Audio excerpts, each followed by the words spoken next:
안녕하세요. 권역 심내혈관 질환센터 영양사 양정화입니다.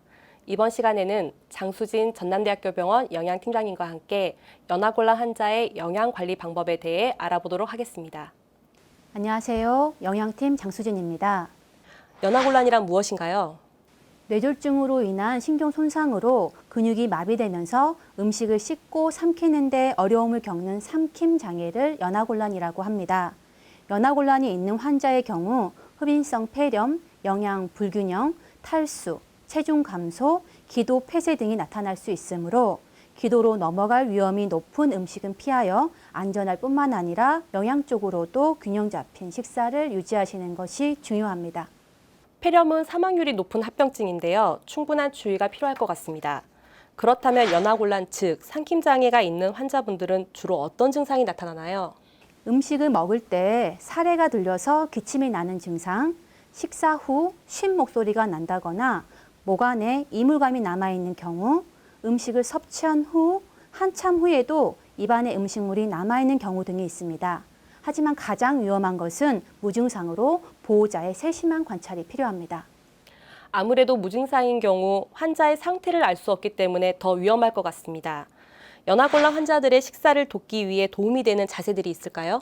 식사 시 상체를 똑바로 세워 앉도록 하며 침대에 누워있는 경우에는 침대에 머리를 올리고 베개를 등 뒤에 받쳐서 90도 각도를 유지하는 것이 좋습니다.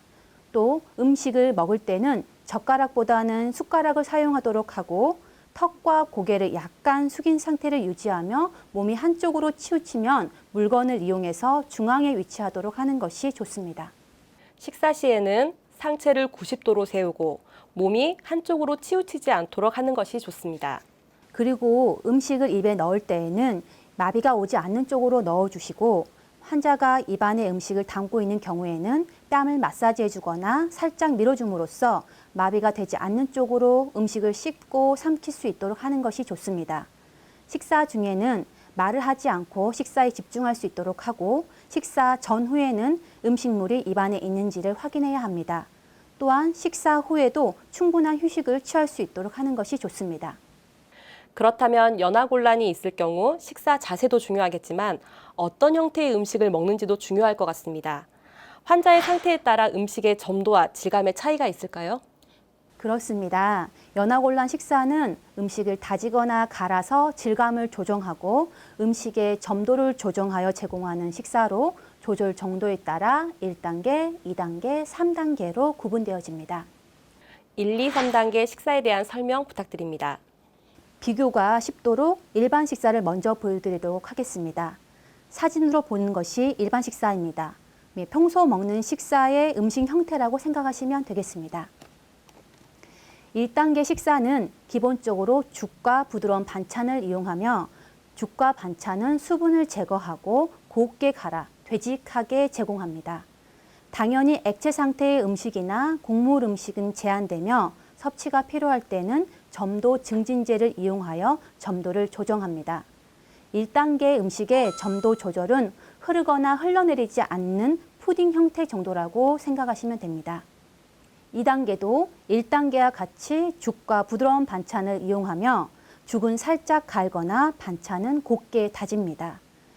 2단계도 액체 상태의 음식물이나 곡물 섭취는 제한되고 섭취가 필요할 때는 점도 증진제를 이용하여 점도를 조절합니다.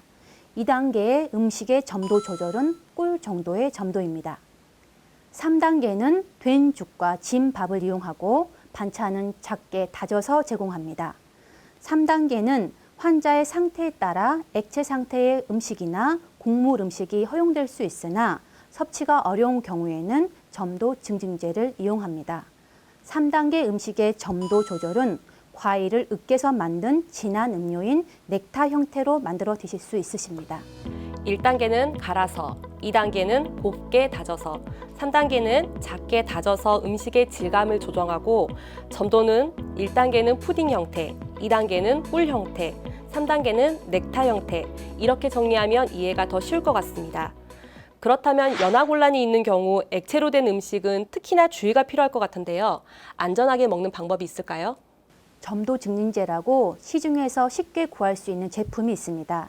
액체에 이 점도 증진제를 넣게 되면 물 같은 형태에서 걸쭉한 형태로 점도가 변하게 됩니다.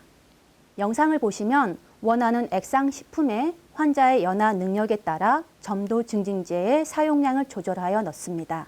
제품을 넣은 후 계속해서 30초 정도 신속하게 저어줍니다. 혼합 후 액체의 점성이 생길 때까지 1 내지 2분 정도 기다린 후 점도 상태를 확인하고 드시면 됩니다. 넥타 형태, 꿀 형태, 푸딩 형태를 확인할 수 있습니다.